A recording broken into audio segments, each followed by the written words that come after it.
We're getting close to, oh my gosh, you quieted down so quickly.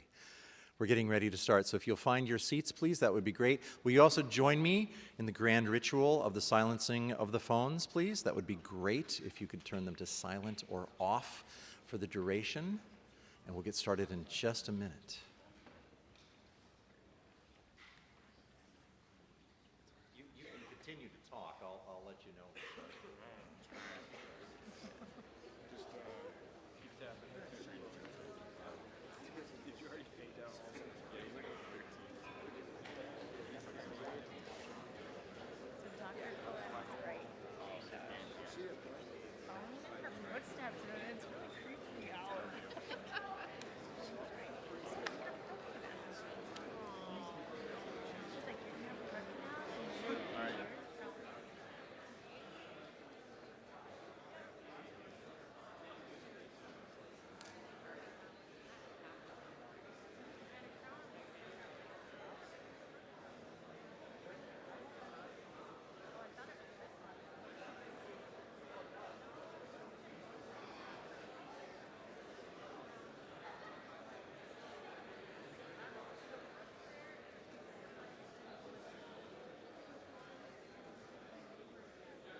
Good morning, everyone, and welcome to our opening convocation.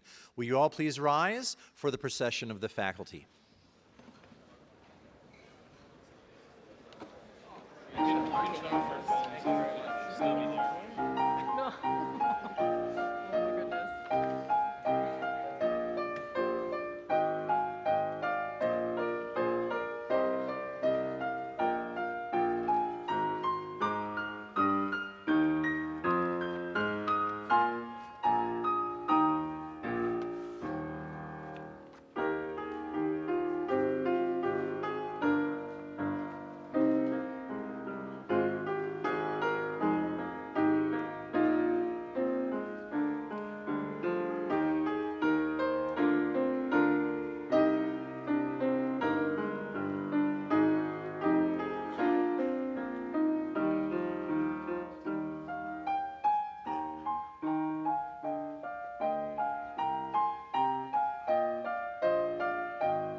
Let us pray. Thank you for this day and for the people gathered here. We come to you today excited for all that is to come. We come to you grateful for the journey that lies ahead. We ask for support as we navigate all that you have for each of us. May we seek answers to life's questions and be creative as we meet the challenges set before us. May we forge deep friendships and create genuine community. Remind us, God, that we are not alone and that we can indeed stand on your promises. Help us as you impact our lives so that we may impact the lives of those around us. And task us, Lord, with more than we think ourselves capable. We ask for your wisdom and courage in all that we do. In Jesus' name, amen. You may be seated.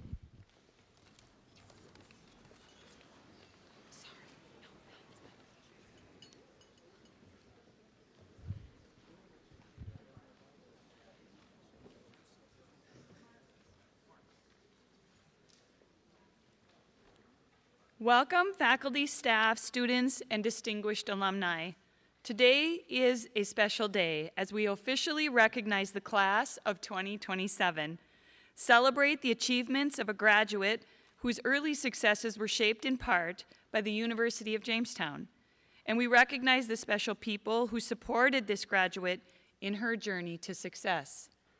The University of Jamestown is committed to providing a holistic experience for our students through the integration of the liberal arts, a commitment to co-curricular engagement, and a celebration of our Christian faith. Today, we will also recognize a student who has demonstrated passion and perseverance in their pursuit of a first-class University of Jamestown education. The University of Jamestown is here to support you, class of 2027. It is my wish for you that your journey will open many doors, that your lives will be forever changed as you begin to build relationships with the brilliant and passionate faculty and staff who care deeply about your success. I hope you will be inspired by the message of those who are recognizing that we are recognizing today, and that someday soon we will be celebrating you and your unique journey to success.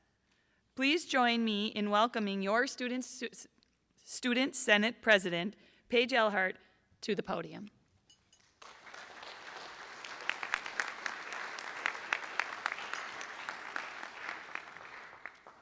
Hello, everyone, and welcome to the University of Jamestown 2023 opening convocation. It's crazy to think that we're finishing up our second week of classes already. Between Welcome Weekend, the Backyard Bash, the Block Party, and all the organizations and activities, I've barely had time to think. I hope everyone is starting and continuing to grow connections that you've made here on campus. You've already heard about my story and what it means to be involved on and off campus. But I'm going to talk about something different today. Courage. By definition, courage is the ability to do something that frightens one. To me, courage is stepping out of your comfort zone or taking the next step when you don't know what's over the next hill. For some, that's getting out of bed in the morning. For others, it could be joining a club or organization that they didn't even know existed. You all know how important those are to me. It could be sitting with a new group of people in the caf or ordering a new drink at Java. Whatever it is that scares you or holds you back, take that step and use that courage in yourself to try. Using courage takes a great deal of effort, but the places it can take you are absolutely amazing. If you learn anything this year at UJ, let it be how courageous you can be and watch it take you places. Thank you for listening, and please join me in welcoming Associate Provost and Dean of the Undergrad College, Christopher Redfern.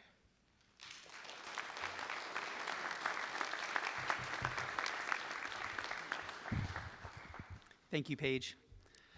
Colleagues, students, honored guests, it's a real joy to be with you today, but especially with these newest members of our UJ community.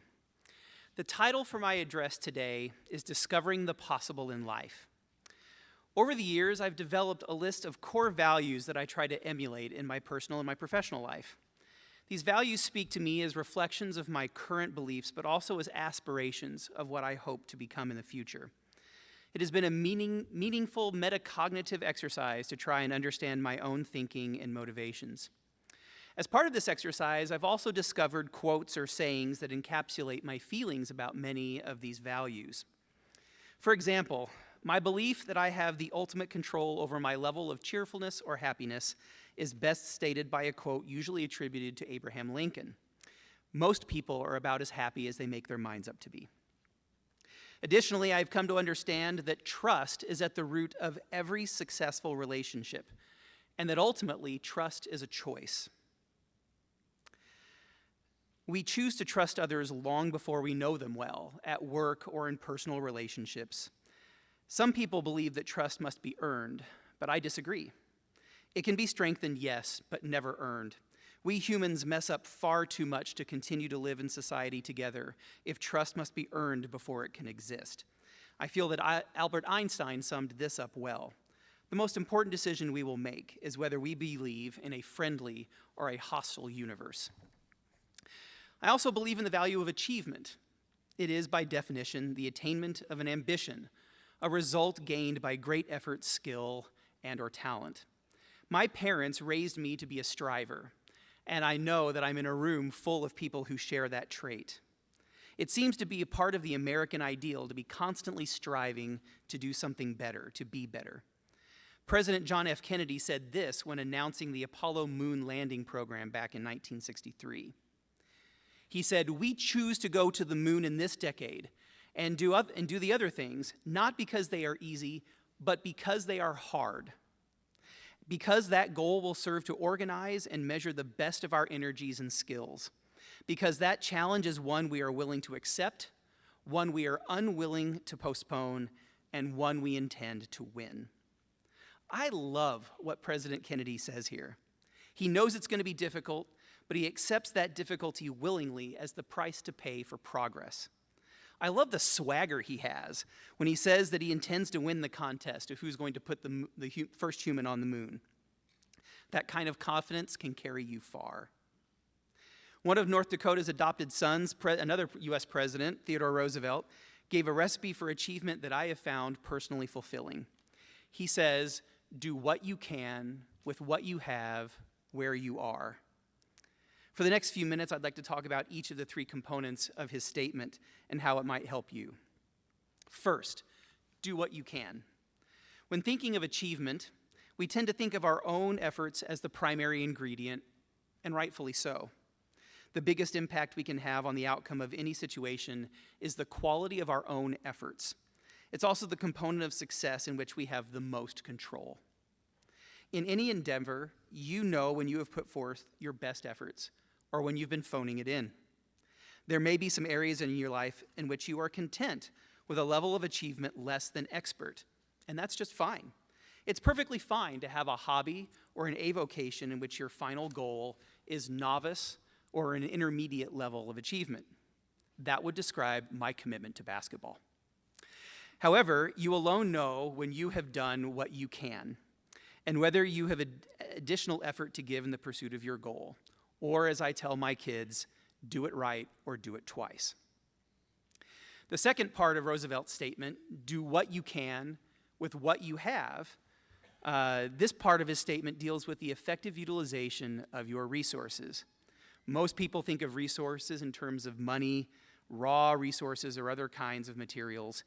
The federal government, and speaking of the Apollo program that I just mentioned, earmarked a significant amount of money for the success of that program, almost $152 billion when compared to what money is in 2023.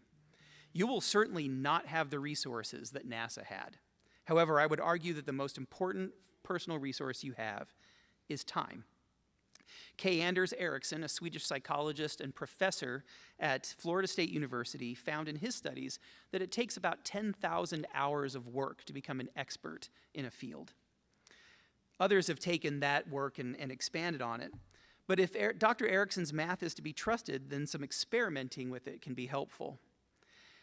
If you work to becoming an expert on something for 4 hours a day, 7 days a week, it would take you almost 7 years to reach that 10,000 hour threshold. Add an hour of work a day to that formula, and the time drops to 5.5 years. 8 hours a day will get you there in about 3.5 years. Time is arguably your most valuable resource because it is finite. You can never get more of it. If you want to achieve your highest potential, maximizing your time is key. However, the more time spent on a quest for expertness will take away from time for other pursuits. Deciding how you spend your time will be some of the hardest decisions you will make in your life. Leisure is good, and leisure is necessary, because a bow cannot stay strung forever and still have the strength that it needs to shoot when it's time. However, you will know when you've devoted too much time to things that are not important or things that are keeping you from your goals. The third part of Roosevelt's statement, do what you can with what you have, where you are. This final aspect of achievement speaks to your situation and environment and the people with whom you live and work. He's saying here that the outcomes of your work are correlated to the where in which you work. And it's important to keep that in mind. You may find that the where you are can fundamentally change the course of your work and your life. It's also the part of the equation that you have the least control over.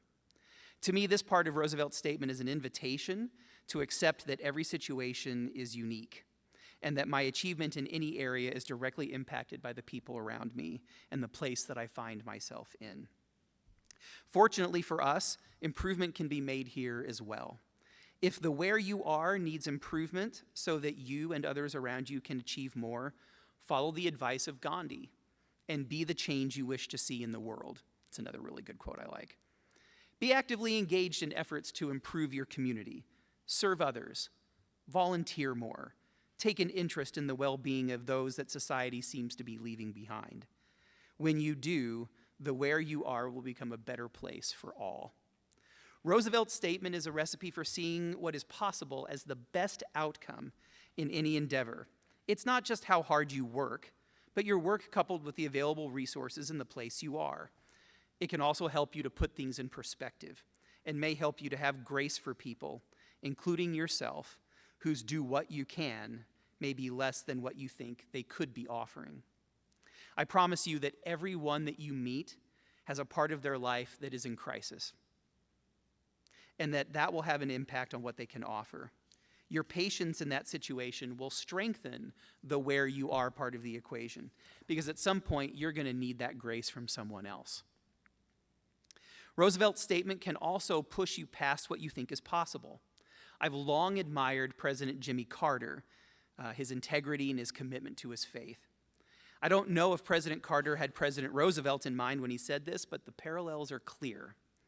He says, "My faith demands, and this is not optional, my faith demands that I do whatever I can, wherever I can, whenever I can, for as long as I can, with whatever I have, to try to make a difference." One intriguing exercise with Roosevelt's statement is what happens when the singular you is substituted with the plural we. When you read it that way, do what we can with what we have, where we are, the power of working together as a team becomes clear. While the original statement has a singular focus, I believe the exponential power of combining the efforts and resources of multiple people with the unique qualities of place, all pointed towards the same goal, can and will make a lasting difference in the world. My final piece of advice is this: don't be afraid of excellence. It can be frightening to think of yourself who accomplishes great things. It can be daunting to consider the work that it takes to reach your goals and your dreams. And there will always be people who will be discouraging to you and will be telling you that you can't do it. Don't listen to them. Taylor Swift was right. Haters gonna hate. Hate, hate, hate, hate. So was President Roosevelt, who at a different time encouraged us all to keep going. I quote with some minor edits for inclusivity. "It is not the critic who counts, not the one who points out how the strong person stumbles or where the doer of deeds could have done them better.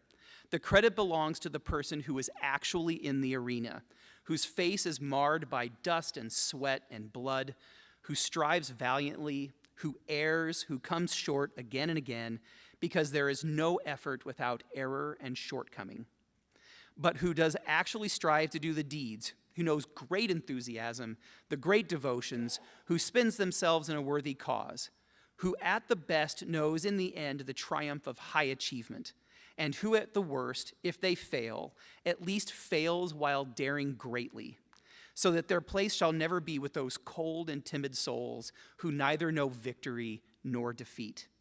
Now, I know that Brene Brown loves that one, but I've loved it for a long time too. In closing, as you're starting this new year, I invite you to think about how and on what you expend your efforts, analyzing how you can best use your resources to improve the places and people around you. Do what you can with what you have where you are. I'm proud to be a Jimmy alongside you because Jimmys change the world on a daily basis. I take great pleasure in that work, and I hope you will too. Good luck in all of your endeavors this year. Thank you.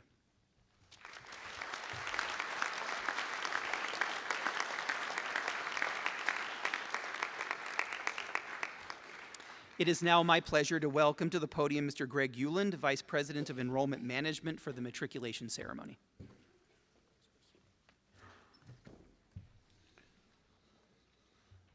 Matriculation is the act of enrolling in college, of joining a community of scholars and learners. There are privileges and responsibilities which accompany matriculation. At the University of Jamestown, we believe matriculation is a significant step in a student's life journey. Therefore, it is fitting to recognize this important step at opening convocation. Will the entering students please rise? All you freshmen, there we go.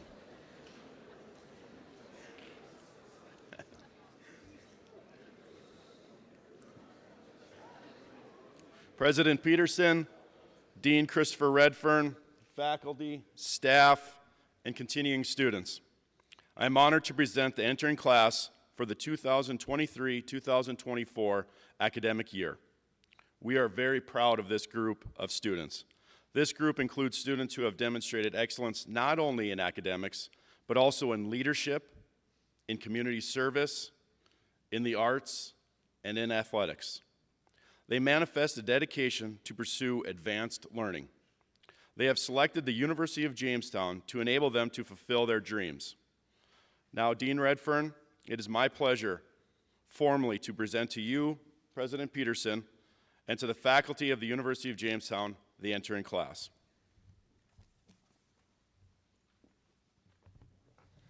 Thank you, Mr. Euland. On behalf of the president, trustees, faculty, staff, and continuing students, I am pleased to receive the class of 2027. Welcome to the community of scholars that is the University of Jamestown. When Presbyterian settlers opened this college in 1883, they envisioned an institution where young people from the plains of the Midwest would grow to become the next generation of leaders and visionaries. Our primary purpose at the University of Jamestown has not changed. It continues to be a place to prepare you for future study and for the leadership roles you will have in your communities after graduation. Consistent with the vision of those who founded this college, it is our belief that through your experiences at the University of Jamestown, you will be prepared to work for a more peaceful, loving, learned, and prosperous world for yourself and future generations. We look forward to seeing your accomplishments in the years to come. You may be seated.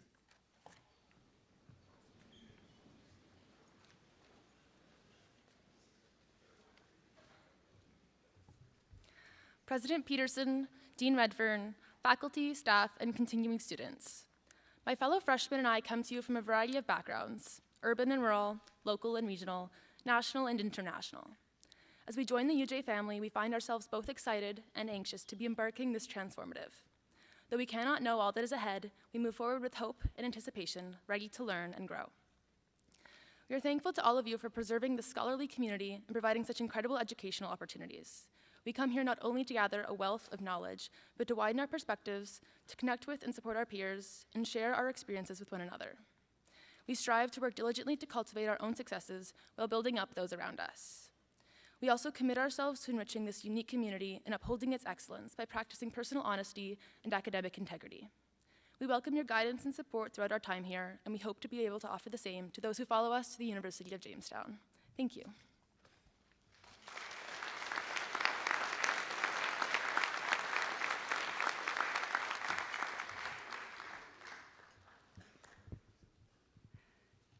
this time, we'll turn to the introduction of the Knight Award. As you've heard many times already, the University of Jamestown is committed to graduating students who are holistically prepared for the global society in which they will serve. This commitment is fulfilled through an experience that blends the liberal arts with professional programs in an environment where students and faculty are committed to both curricular and co-curricular engagement, while honoring the Christian tradition upon which this university was founded. This prestigious Knight Award was established in 2018 to recognize a student or students who embody this mission, with the first award being presented at my inauguration. Today, I am proud to recognize this year's Knight recipient, a member of our senior class. The UJ staff member who nominated this student describes the student as one who embodies the holistic mission of UJ and identifies perfectly with what it means to be a Jimmy. This student has taken full advantage of his college experience and has thrived inside and outside of the classroom, supporting other students through tutoring. He is in concert choir, Beta Beta Beta Honor Society, Science Club, track and field, and football. His activities in the community include Civil Air Patrol, assisting at Oran Dentistry, speaking in church, and numerous events volunteering with the Jimmy football team.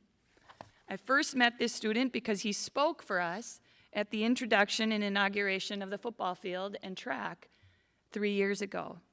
I knew then how impressive he was going to be, and as a senior, although time flies, I've gotten to witness him grow personally and academically, intellectually, and as an incredible leader and steward of the mission of this university. I am so proud to announce that this year's recipient of the 2023 Knight Award is Chris Saylor.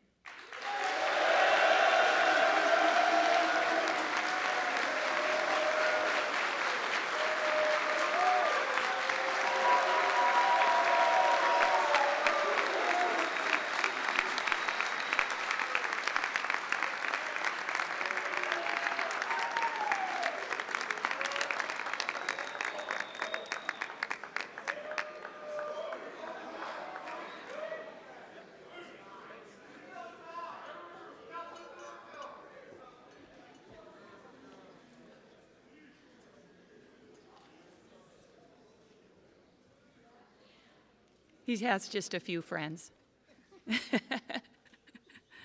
All right, at this time, I would like to introduce to the podium Brett Mosier, who will recognize this year's Young Medallion.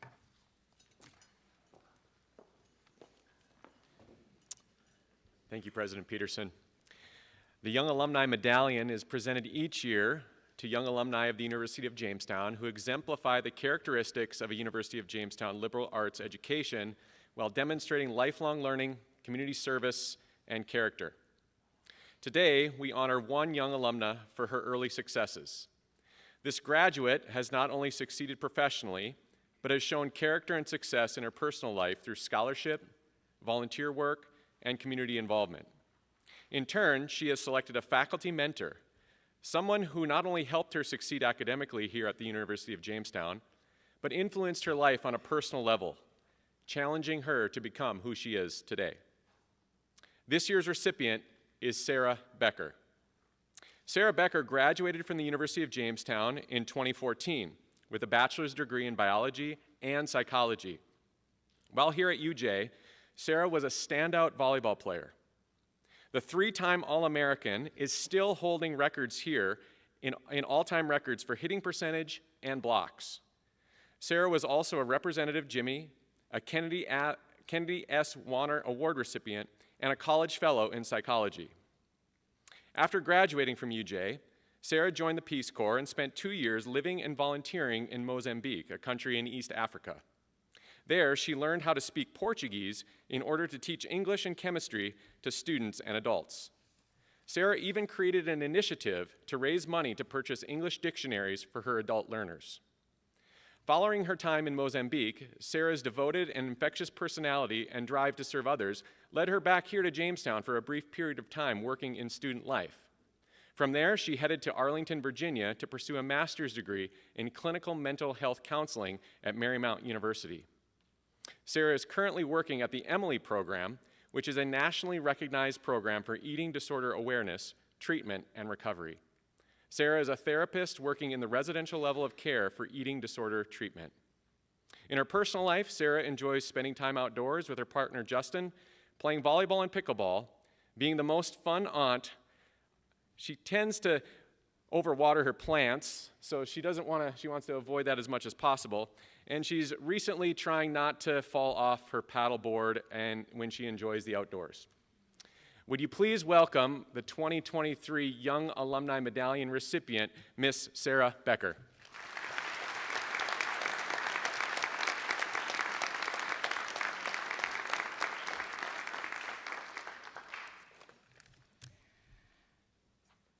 A kettle whistles. I pour steaming water into mugs to make tea. I hand one of those mugs to one of my brightest students, Lila. We sit in strategically placed blue plastic chairs that are in the shadow of the shade cast by my reed hut. We talk about life, about school, about America. We talk about the financial difficulties that she's facing that might prevent her from going to school the next year. She shares more intimate details of her life, like how her stepmother doesn't allow her to see her father anymore, how her uncles want to help her, but they don't have the money to pay for her school registration fee for the next year. They talk about her boyfriend, who now has another girlfriend who's receiving the rent money that she used to get that helped her stay in school. Unfortunately, her story is the norm rather than the exception in Mozambique, where I served as a Peace Corps volunteer for 2 years. Her story and many others were part of what made up my days there. I got to spend my days with endless amounts of chalk dust, overfilled classrooms, and stacks of handwritten vocabulary tests, and many, many conversations just like the one I had with Lila. I loved those conversations. Those conversations were what helped me to move into the profession that I'm in today. And all of that was made possible because of the University of Jamestown. The University of Jamestown prepared me for my experience in the Peace Corps. When I graduated, I wanted an opportunity to be able to have a world view that was different from what I knew from the Midwest.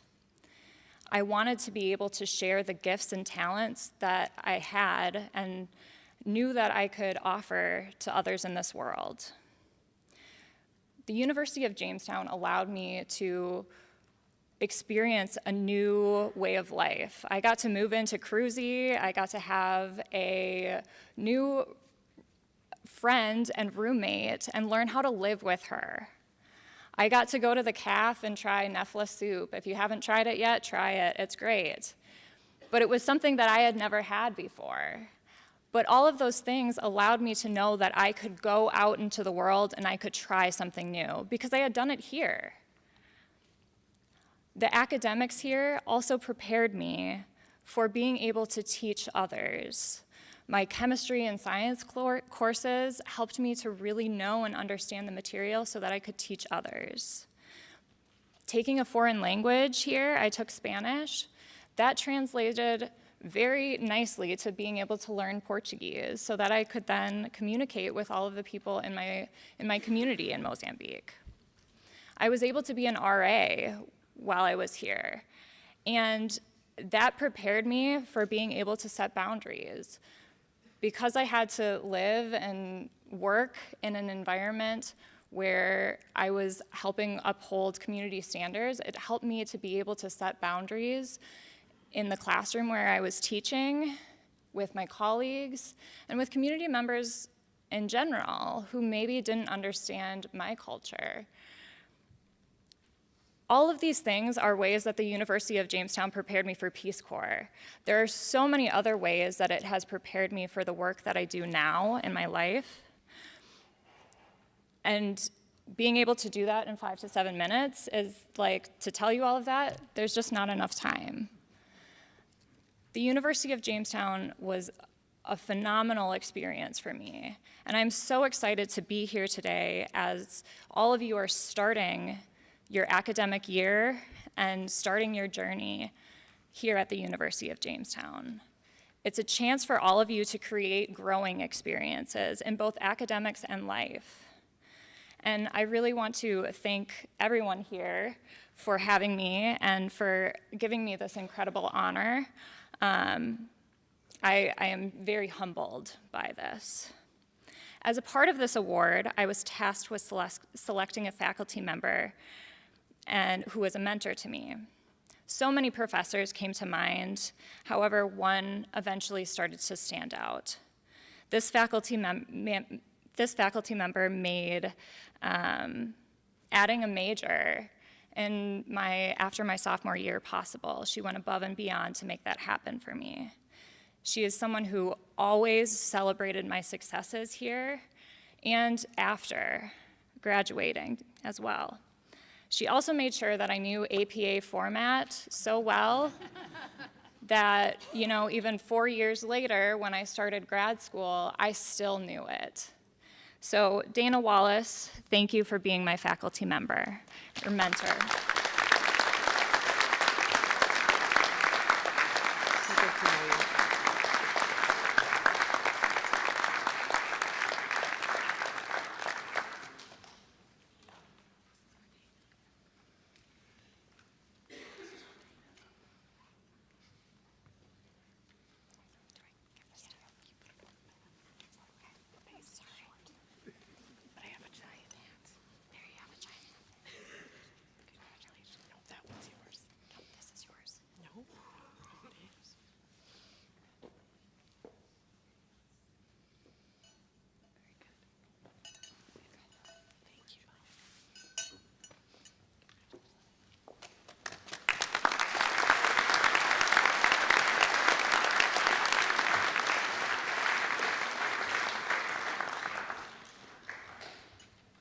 Congratulations, Sarah. I commend you for your early success in the start of your career and send you my best wishes for continued success as the years are ahead. I am confident that the world is in a better place because of the work that you're doing.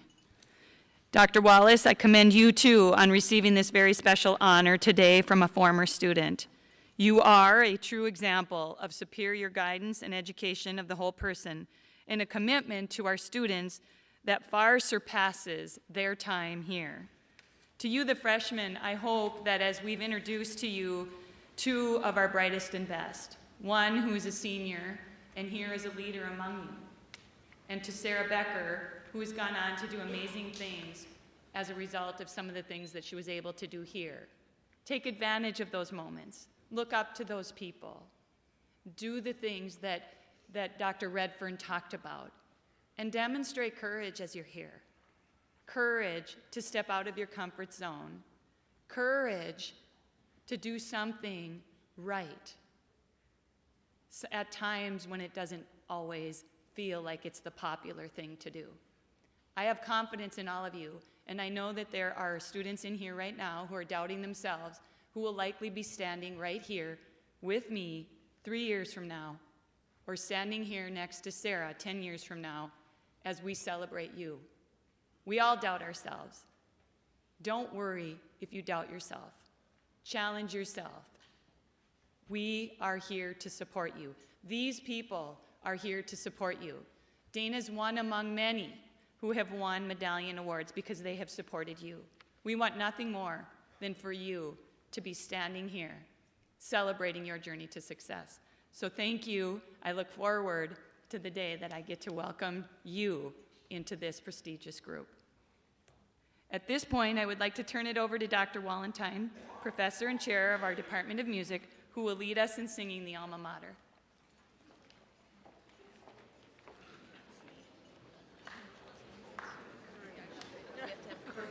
Well, first you're going to have to learn the alma mater. So my first job is to teach it to you, which means I'm going to have to get you to sit up in your chairs with good singing posture. I'm looking around, I'm seeing the movements, all right. Some of you are, yes, that's right, all right. So I'm going to teach this to you. This is very much like a hymn. I'm going to teach this to you one line at a time. You'll find the music printed in your programs if you still have access. If you don't, listen to me and do your best, and we'll help you out up here on the stage. So the first phrase, the first line sounds like this. So, okay, I just thought I'd have a note, but that's good, Mr. Clodfelter, thank you. So, we're going to sing and play this together, he and I, and then we're going to get you to sing it with us. Here we go. Over hills and plains and ocean to thy crimson citadel. Now you sing that with us, okay? Here we go. Over hills and plains and ocean to thy crimson citadel. And I'll just call your attention to the fact that there is one ocean, colleagues, one ocean. Those of you who want put in extra oceans. Second line goes like this.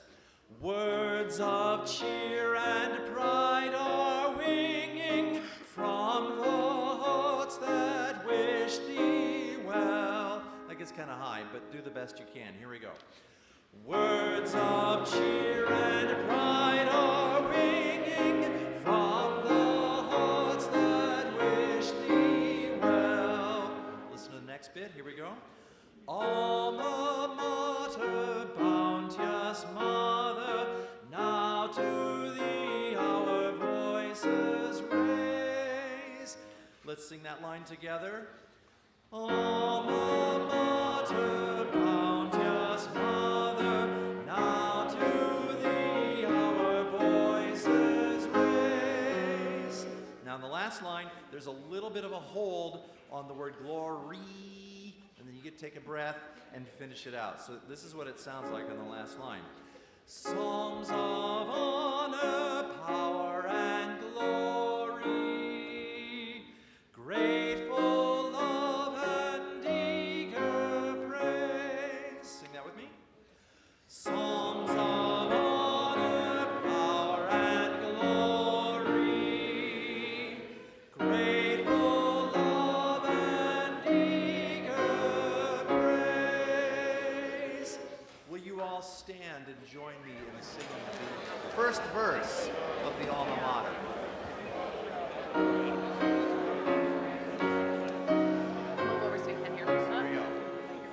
Over hills and plains and ocean to thy crimson citadel, words of cheer and pride are winging from the hearts that wish thee well.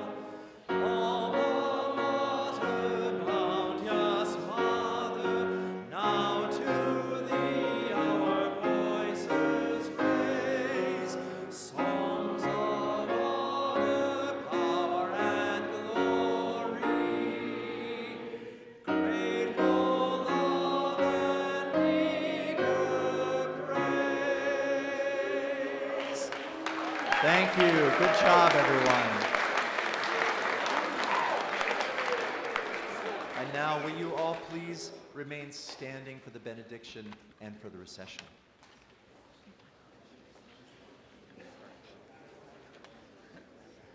Bow your heads, please. Good and gracious God, we thank you for this gathering and for this time of unity. We thank you for the relationships and friendships that are continuing to be built here. We are grateful for the members of our UJ family who you have positioned perfectly to work together for our successes. Father, we ask that you fan into flames the gift given to us in each of us and reveal your truth to us and help us develop into all that you've created us to be. In your holy name, amen.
shocking today. Right?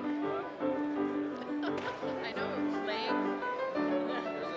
But it would look so silly if I did that, but it just, it's natural for him. Because he does it with confidence and courage. Confidence and courage. I like it. You wait till I show up next time. Can't wait. More girl, please.